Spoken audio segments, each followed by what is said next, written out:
Olá, gente, tudo bem?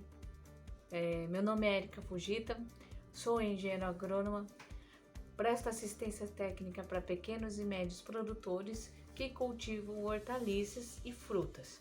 Para as pessoas que não me conhecem e estão assistindo pela primeira vez os meus vídeos, eu agradeço imensamente e continue até o final do vídeo para poder receber sempre informações, dicas, formas corretas para vocês poderem adotar isso no campo e ter então sua produtividade.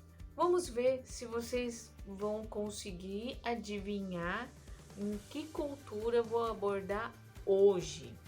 Bom, ela tem como centro de origem a América Central, muito apreciada também, não só no Brasil, como por exemplo no México.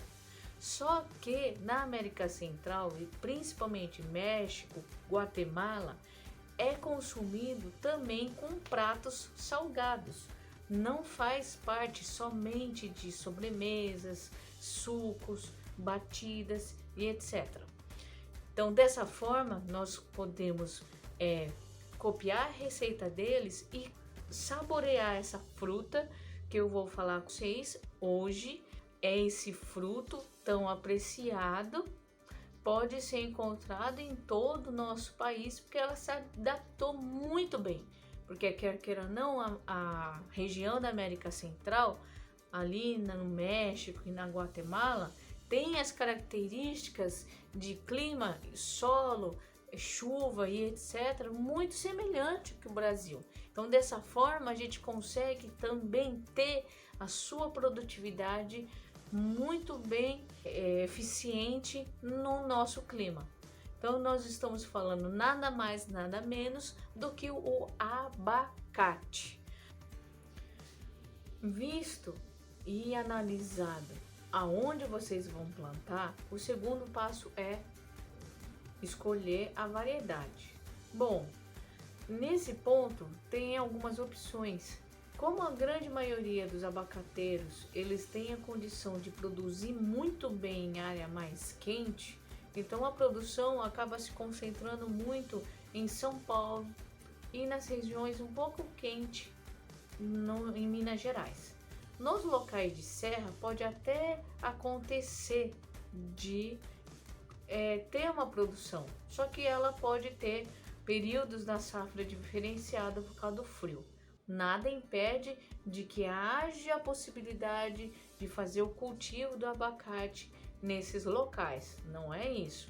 É que aí, devido ao frio, ele pode atrasar um pouquinho mais a sua produção, o seu desenvolvimento, certo?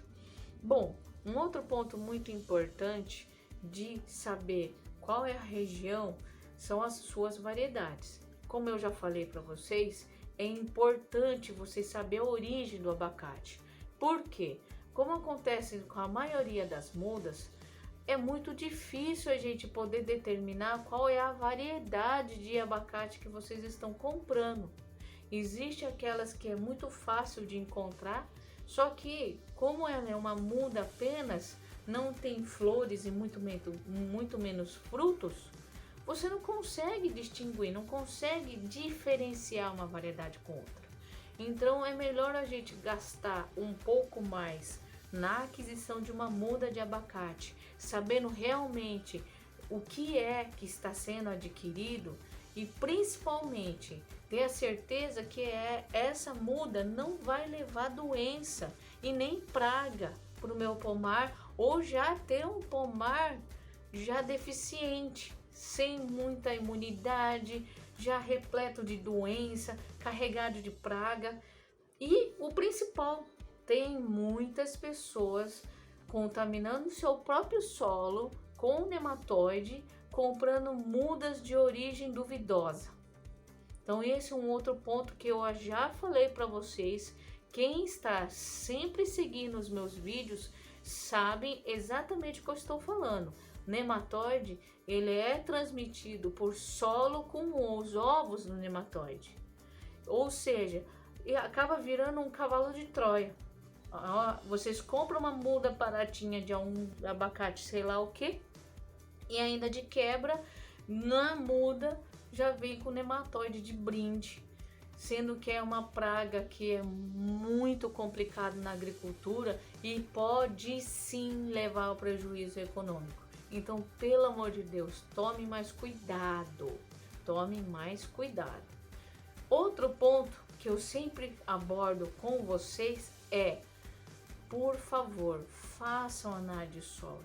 Pretende fazer um plantio? Se vocês têm análise com no máximo 2 anos de idade, ou seja, vai fazer 2 anos que você fez a análise, ainda dá para utilizar. Agora, se nessa área que vocês vão plantar ainda não tem análise, façam. Por favor, façam. É um investimento que vale a pena. Por mais que seja 50, 60 reais, vale muito a pena fazer análise. Dessa forma, vocês conseguem saber exatamente o que o seu solo tem para oferecer para a planta. E já começa desde o início de forma correta. Então, fazendo calagem, fazendo a adubação certinha, não tem erro. Não tem como essa cultura não dar certo, tá? Então, sempre temos esses passos. A análise de solo é fundamental. Faz análise enquanto vocês estão procurando a muda. Ao contrário, vocês adquirem a muda antes e depois faz análise. Não, tem que fazer a análise, aí vocês procuram a muda, vê a variedade que vocês vão realmente plantar e adquire. Sem dizer que um outro ponto, a calagem é feita bem antes do plantio, porque temos que dar ao menos 3 meses de tempo para que haja a reação do calcário no solo e assim controla a acidez, que é uma característica muito presente nos solos tropicais. Então, nosso Brasilzão querido está numa área tropical, consequentemente, a análise de solo tem que ser pré-requisito para qualquer novo plantio e, sendo uma planta perene, ou seja, ele vai durar anos e anos e anos, a cada 2, 3 anos tem que fazer a análise de solo para determinar a necessidade de calcário. E aquelas pessoas mais cuidadosas fazem análise anual para verificar como que está o desempenho do solo em relação a nutrientes. Então, só faz uma análise do solo para poder saber os níveis de adubo que você tem no solo, os níveis de nutrientes que estão ali. Então, são alguns cuidados que nós devemos tomar, porque quer queiram ou não, é um investimento.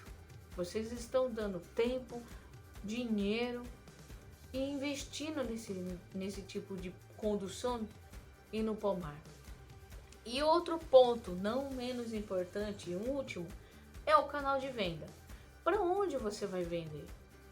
Quem tem o potencial de adquirir todos os frutos que você comercializar?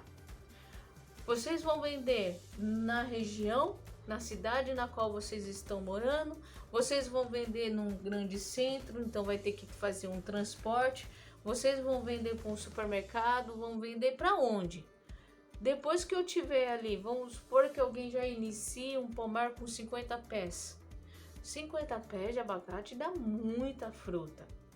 Por esse motivo, vocês têm que saber certinho o que vocês vão fazer para poder comercializar. Para quem? Porque quer queiram ou não, todas as frutas e hortaliças têm safra determinada para poder produzir. E tendo safra determinada para produzir, vocês têm que ter condições de escoar essa produção. Certo? Ah, Érica, mas isso é muito chato, muito difícil. Será que eu vejo isso lá na frente? Quando eu tiver produto, eu procuro para quem vender. E aí? E quem que garante que lá na frente vocês vão já conseguir assim, ó, comprador? Ainda mais nesses tempos de hoje. Então, temos que ter esse cuidado. Então, vendo esses pontos, para onde eu vou partir nesse exato momento? O preparo em si, não é? Mas o preparo em si vai depender do que eu vou colocar. Por exemplo, o abacate, como muitas pessoas me perguntam, tem uma variedade gigantesca. Ah, vai de gosto, vai de alguma coisa. Aí eu gosto mais de um abacate mais com polpa mais firme, um abacate grande, mais de quilo, um abacate menor. Então isso é de gosto. Vai depender do que o seu cliente quer. Esse é o ponto importante, tá? Então isso tem que ser verificado, porque como o abacate tem diferentes formas, né, e tamanhos e etc, textura da polpa também muda, tem que saber também o que o seu cliente potencial vai querer de abacate. Ah, mas esse é um ponto mais difícil? Infelizmente mas não tem jeito. Se a gente não vai plantar um pomar só por esporte, por hobby, se tiver eu vendo. Não, ninguém vai investir isso só para ver o que acontece. Então nós temos que determinar isso. O tipo de abacate, o que eles vão comer, qual que é o fruto que eles gostam mais. É um fruto mais macio, uma polpa mais com textura um pouco mais sólida, um fruto maior, um fruto menor.